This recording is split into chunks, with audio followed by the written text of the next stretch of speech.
This is Mike Roth on Open Forum in the Villages, Florida. Over the next several weeks, while I'm out of town, I've decided to release some re-edited and improved versions of the most popular shows in the series, as well as some totally new episodes.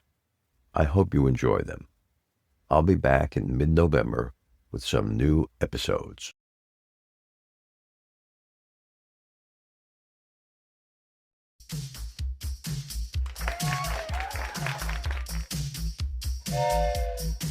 Welcome to Season 7 of Open Forum in the Villages, Florida.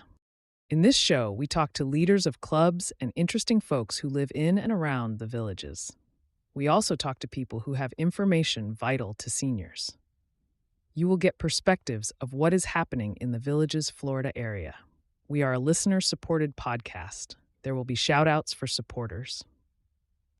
This is Mike Roth on Open Forum in the Villages, Florida. I'm here today with Donna Hoover. Donna, thanks for joining me. You're welcome, and thanks for having me. Now, I invited Donna on the show because she's in our improvisational theater club, and she's doing a lot of other things and had an interesting past. Donna loves things that are creative. She made her living, before coming to the Villages, in print advertising, then moved on to the world of television production, commercials, engaging her skills in script writing, shooting, and editing. She moved here to the Villages with her husband last New Year's Eve to enjoy the warm weather, boy is it warm here this summer, It is. and engage in more of what she loves doing, which is singing, improv, acting, photography, painting, nutrition, healthy eating, which I think we all should do more of, and she's also completing her first book. Donna is accustomed to being the interviewer, not the interviewee. For years, she interviewed subjects for personal interest stories and writes for a magazine in California. Do you still write for the magazine in California, Donna? Yes, I do. I do. Okay. And what was your favorite interview that you had done in California? My favorite interview I did was for a man named Bill Goldberg, and he was a World War II bomber pilot. And he told me he was close to 100. He was probably 90 years old when I interviewed him a couple of years ago. And he told me all about his experiences and obviously being shot at and shooting back, of course. But it was a really insightful, amazing interview. He was 17 years old and lied to get into the service so that he could go defend his country after what happened at Pearl Harbor. And it was just amazing to be in the presence of somebody that had lived that life and had that experience. So it was a great interview. Did you keep a copy of that interview for yourself? Yes, absolutely. Yeah. Good. I hope it's preserved on something other than VH tapes. Oh, yeah. It was very recent, and I recorded it on micro cassette recorder, or not cassette. What are those now? They're digital now. Digital recorders, yeah. Sometimes my age shows, sorry. Not a problem. So tell us a little bit about your musical journey. Okay. When I was 8 years old, I thought I should sing. And I didn't really, I didn't know if I could sing because I was 8 years old. And I did different things throughout my life, joined a choir in high school and things like that, and just had fun with it. But I didn't really arduously go after it. And so through my life, I had a little bit of exposure to, I'd had some voice lessons here and there, but nothing intense. And then in 2020, I was interviewing someone for the magazine that I write for, and she was a fado singer. Whoa, what toe? Fado, F-A-D-O, it's Portuguese. Never heard of it. Yeah, she's a Portuguese singer, and she sings in both English and Portuguese. So I was interviewing her and not thinking about my singing at all. It had been many years since I'd really gotten into it at all. And she said, oh, and by the way, I'm a voice teacher at School of Rock. And I said, I did see a van for School of Rock, but didn't know what it was and found it intriguing. And she said, come on down. She says, how about I'll give you a free lesson. We'll see where we go from there. So that was in 2020 and in March. And so I went in and I got my free lesson, and I was so nervous that my voice was shaking. Are you nervous to sing in front of me? I said, I absolutely am.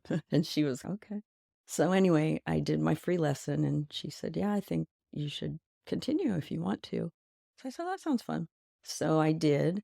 And over time, my voice grew stronger and I got more confidence. And they started an adult band at School of Rock. Mm-hmm. So they already had kids' bands and they were quite talented.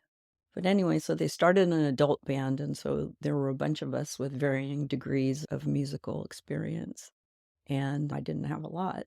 And I started singing with the band. The fortunate thing for me was because I was still a little nervous about all of this, Mm-hmm. it was 2020 in July. So I was able to develop my skill more so in front of no audience for about a year and a half, Mm-hmm. which is very helpful because if they put you right out there in front of people right away, it's going to be more difficult. So anyway, I was with them for about a year and a half to 2 years. And then I decided to leave there and go sing on a church worship team. And the worship team leader had invited me to come over. And then he said, hey, do you want to start a band? I said, I would love to start a band. Mm. And so we did. And I was with them until I left California this past New Year's Eve. And then when I got here, I let a few people know that I would be interested in singing if they knew anybody looking for someone. Mm-hmm. And this one band had just lost their lead singer. And I contacted the leader, Marv, and I said, I'm interested in your band. He says, come on out and do an audition and we'll see. I said, all right. And so I did. And I'm the lead singer of that band now. And the name of the band is? The name is Just Like That. Just Like That. Just like that. And if one of our listeners wants to see the band live, where do you perform? Right now, we are gelling as a band, I guess, as you would say. And our first performance is going to be, I think, probably before this podcast. So it's September. And let's see.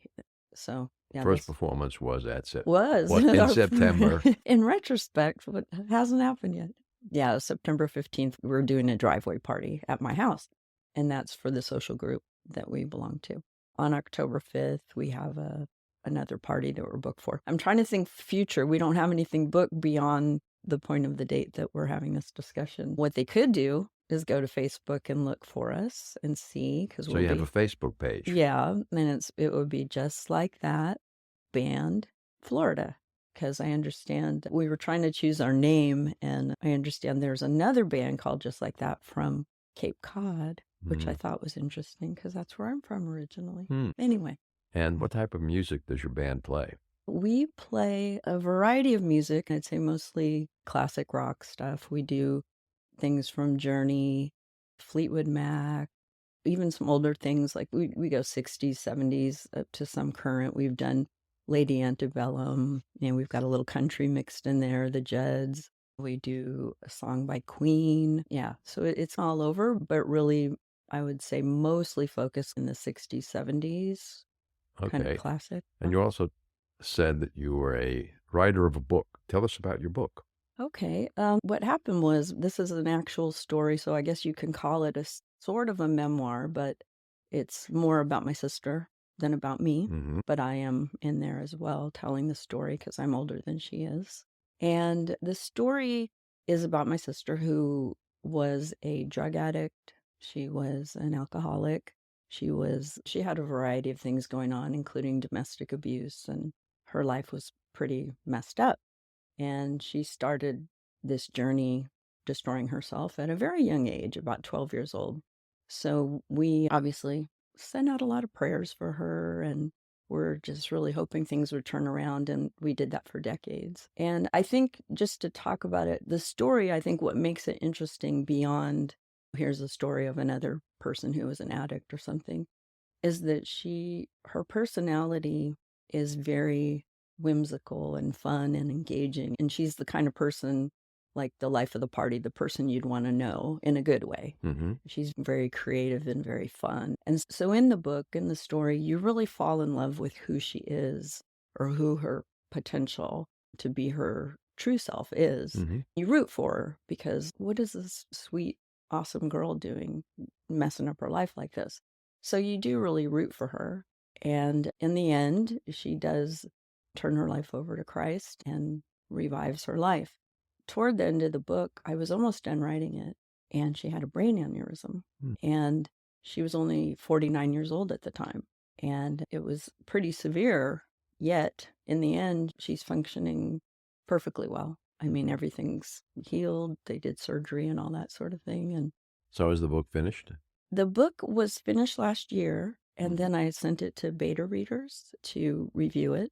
And right now I'm working on it every day, arduously again, to try to integrate the comments and concerns that the beta readers had. Many wanted more information, so I'm re-interviewing her, like, what was more to this story? So doing that sort of And thing. are you a member of any of the writers' clubs here in the Villages?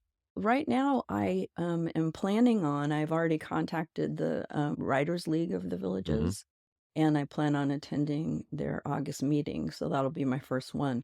I had not been working on the book for the time that I've been here because we've been getting settled in, and so yeah. So now I'm now that I'm back writing it and everything, I'm ready to join the club and see what they have to offer. Yeah, we've had many of our podcast guests who are members of the Writers League, and we've talked about several of their books. Let's take a short break and listen to an Alzheimer's tip from Dr. Craig Curtis. Dr. Curtis, what is the biggest limitation for Alzheimer's research in America? The biggest limitation for Alzheimer's research is our shortage of patients that get involved in clinical research trials. For example, a couple of years ago, a report came out that showed there were approximately 25,000 open positions for patients with Alzheimer's disease to get involved in research, yet only about 7,000 to 8,000 of those positions went filled for the year. So every year we run a deficit in the United States in filling these clinical trials, which in turn slows our overall ability to complete the clinical trials. With over 20 years of experience studying brain health, Dr. Curtis's goal is to educate the Villages community on how to live a longer, healthier life. To learn more, visit his website, craigcurtismd.com, or call 352-500-5252 to attend a free seminar. Thank you, Dr. Curtis. I'm back with Donna Hoover. Donna, you've had experience in television, both on and off screen. Why don't you tell our listeners a little bit about your television experience in Northern California? A lot of it was centered around producing television commercials, and that was fun. I was in some commercials as well, but I think it's like a two-sided thing. Some of the most interesting parts of it were when I got to meet people. I did commercials with Rich Aurelia, who was with the San Francisco Giants. I had CC Sabathia, who you might know. You're from New York, right? Yeah. He was a pitcher for the New York Yankees. And then Huey Lewis. Yes, come on. Oh, yeah, Huey Lewis. All yes. right, I got Okay. one. Yay. Okay, so I did one with Huey Lewis for Special Olympics. So that was a fun side of it. You get to be on the in-track meeting cool people. But on the other hand, I was also in some of the commercials. So I got to be a spokesperson for this car dealership or for this dentist or whatever.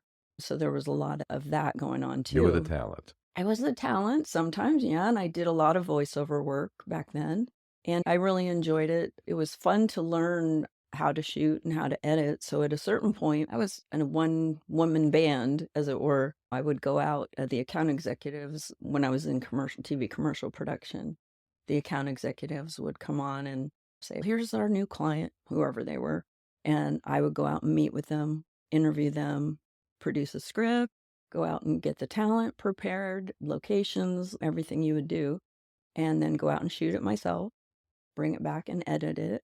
And then once it was all done, they'd take it back out and get approval for it. Cool. We'll have to put you to work editing the videos of the improv shows. But yeah, it was fun. And besides the commercials, we did some little local origination programming. We did some shows, and that was a lot of fun too. We did a little news program called On Assignment. So I got to interview people about various things for that show. And then we had it in our town. We had a parade every year. It was called Fiesta Days Parade. And it's been touted as like the biggest parade in Northern California. It was pretty big. And so I was the MC for that for 8 or 9 years. And that was fun. And obviously that was televised and whatnot. So they had floats and balloons? Oh yeah, they had everything. The horses, floats, the balloons, the everything. The bands. So I did that, and then another thing was we had the United Way telethon would come to town. And one year I got to MC that too, and that was fun. The fun part for me with that was they were like, "We want you to look really good, so we're going to send you over here." And they ended up getting me this dress that I got to wear for one night. It was a $3,000 dress. And to me, I didn't have any $3,000 dresses. So I got to wear this gorgeous dress for one night. So I felt very glamorous. But anyway, so it was a lot of fun, a lot of on and off camera. And then in the end of my career, I worked for the state of California, and they ended up using me for some voiceover work. And you can go online to state of California stuff, and you'll see me there sometimes and hear my voice there. And so that was fun. I worked for a tax department. That wasn't a lot of fun. Worked for the California Tax Department. Yeah, I know, right? Oh, yeah. Anyway, yeah. So there's that. You're also going to be in our show on November 19th, the improv show at Rohan. That show is going to be from 6:30 to 8 p.m. And we're going to incorporate some music into that show, some singing. And I know we're going to have you up on stage and doing some singing. Why don't you tell our listeners what your favorite part of improv is? Let's take a quick break. Have you heard about Mature Adults with Donna Hoover and Mike Roth? Yes, this is my second podcast. And Donna and I are going to be addressing subjects which are significant for seniors, especially seniors living here in the villages.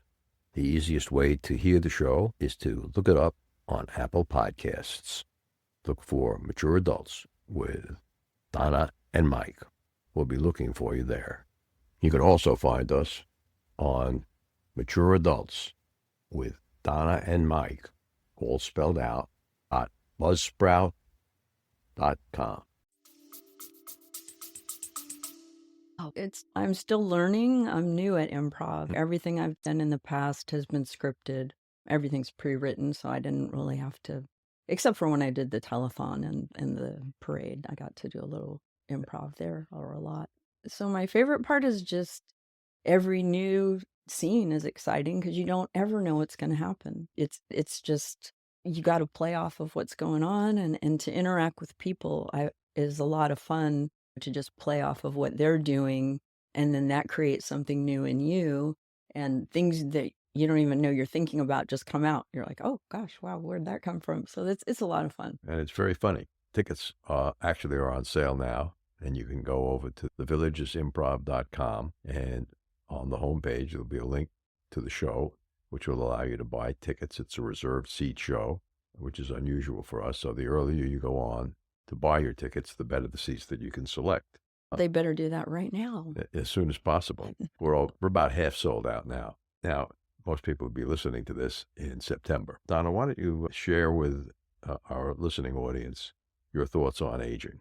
I think I have a fairly unique perspective on aging, at least maybe not. We'll see. Anyway, I feel like age is, or I should say, I believe that age is pretty much what you choose. It's what you decide it will be. And I don't think that anybody is destined for anything in particular as far as ailments or, oh, I'm going to gain weight or I'm going to lose my teeth or whatever. And I think a lot of people have the mindset that I'm older, that's why I weigh more. I'm older, that's why everything hurts. I'm older, that's why. And I don't think that's the reason why. I think that it's your choice to be more active, your choice to supplement your diet, your healthy diet, with supplements. I think there are so many ways to maintain a great level of fitness and health far beyond what a lot of people are willing to do. Mm-hmm. So you go to the gym every week? We go to the gym. We try to go every day. Mm-hmm. I missed it this morning because I had to come here. I didn't have to come here. I got to come here. Thank you. And this is exercise. Yes. Yes, I'm standing up straight, breathing from my diaphragm. So yes. But yes, I go to the gym most days. Mm-hmm. I guess that's a fair way to say it. And I go by the 80-20 rule as far as what you should eat. 80% of the time, eat the good things. 20% of the time, hey, let's go to Kumho's for dinner, right? Or whatever. Well, kumos can be healthy depending on what you order. Yes, that is true. No, actually, yes. But for me, when I go out, I lose my self-discipline a little bit and just have a good time. But you're probably not alone. So have a good time. I think that's the thing that people think, oh, you like to eat healthy and do all this stuff, you're boring and you're not having fun and you're not eating good things. That's not true, or good, quote unquote. It's more of devoting your life to taking care of yourself and then having your fun also. Yeah. One of the advantages I find of going to Kumu at Improv on Monday nights after our regular meeting ends at 8:20, we go over to Kumu's, a Japanese restaurant in Lake Deaton Plaza, which is adjacent to Rohan, and we have something to eat and drink. The advantage of Kumu's is they don't have terribly fattening desserts. True. Yeah. And their service is fabulous. The Right. people there are amazing people. We used to go to a Italian restaurant that had fantastic tiramisu and other Good Italian. food, really good food. The food was fantastic. And then we're now all on a diet at Kumu's. So what are your thoughts on healthy living and lifestyle? A little bit what I've touched on. I like to make things homemade as much as possible. Try not to use refined sugars when I'm baking, cooking. I use alternate things. So I think you make those watermelon cookies? watermelon cookies? Oh, Sure. you mean just here's a slice of watermelon, take this? That's okay too. It's delicious. I like to, Chocolate chip watermelon, yeah, of course, gotta have that. I like to, dark chocolate, so it's healthy. yes, it's, a certain percentage, right? But I challenge myself. So if there's something that I love that's, like a chocolate chip cookie, how can I make this healthier? What can I do to this? And so there are things that you can do with anything that you're eating to reduce the sodium, reduce the sugar, reduce anything in it, fat. I want to take that back. Fat is not necessarily unhealthy. Fat can be really good, actually. Your brain needs it. But to reduce the bad elements. And sodium isn't necessarily bad.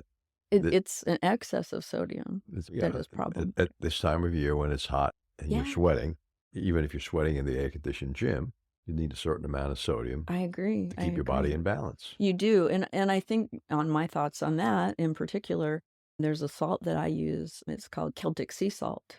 And you can also use, I think the Himalayan salt, you've probably seen it, the pink crystals. What's Himalayan. it called? Oh, Himalayan. That's another one. That's Himalayan. a good salt? Yeah, my preference is for the Celtic sea salt. And the reason being for that, and not to go too deep into a sidebar here on this, but the reason being for that is that the vitamins and minerals or whatever is in that salt is fully digestible by your body. When they take an iodized salt, like the table salt you'll see at a restaurant, for instance, or what most people buy, it has had everything good stripped out of it. So when you're using that salt, that's what the kind of salt that would raise your blood pressure and cause you to have, it would raise your blood pressure and cause you to have different issues due to the salt having all the good things stripped away. So when you go to a Celtic sea salt, it's left as its whole self, the way that it would be healthy for your body. So when you introduce that into your body, is well able to process it. So is that the way the salt is processed or where it's from? It has to do with the processing largely, because they're taking, if you look at Celtic sea salt, you're going to see it's like a gray color and it's bigger a little bit. It comes in bigger chunks. You have to grind it down or you can get it ground, but it's a gray color versus your white. That looks like bleached, pure. So yeah, have your listeners do a little research on that. So salt is great if you're getting the right salt. That would be my And where do you advice buy on your Celtic sea salt? You can get it at, I think right now I've been getting it online. I have been getting it online. I used to have a place back in California where I could find it. Sometimes they'll carry it, say, at Sprouts, that sort of place. Maybe at Fresh Market. I haven't asked or checked there because I already have some still. So, yeah. That's good. That's good. And Donna, if someone wants to find out when your book is published, how would they do that? The name of the book is Wandering in the Shadows. Wandering in the Shadows. And I guess you could just look for that name. I'll be establishing a Facebook page for that. Is it going to be self-published? I believe it is, and I want, largely because I want to retain the rights to it, I'm looking toward producing a film or a TV show based on this book in time. So I don't want to release the rights to a publishing company and not have control over them. So are you going to almost immediately create an audiobook version since you've been in the voiceover business? I might do that. I hadn't really thought a lot about that side of it because right now there's so much in just getting it written. And then I think the thing that kind of holds you back as a writer, or at least I could say for myself, sometimes you're like, okay, I'm not going to work on it. Why am I not working on it? I think the real reason is on the other side of writing it is the whole issue of how do you publish it? How do you market it? How do you do? And those are unknowns to me. And so that's why I'm interested in joining the writers group here in the Villages to get some insight on what happens on the other side of the writing. Because I know how to write. Good. When this recording is finished, I'll show you what my daughter has done, which has been phenomenal.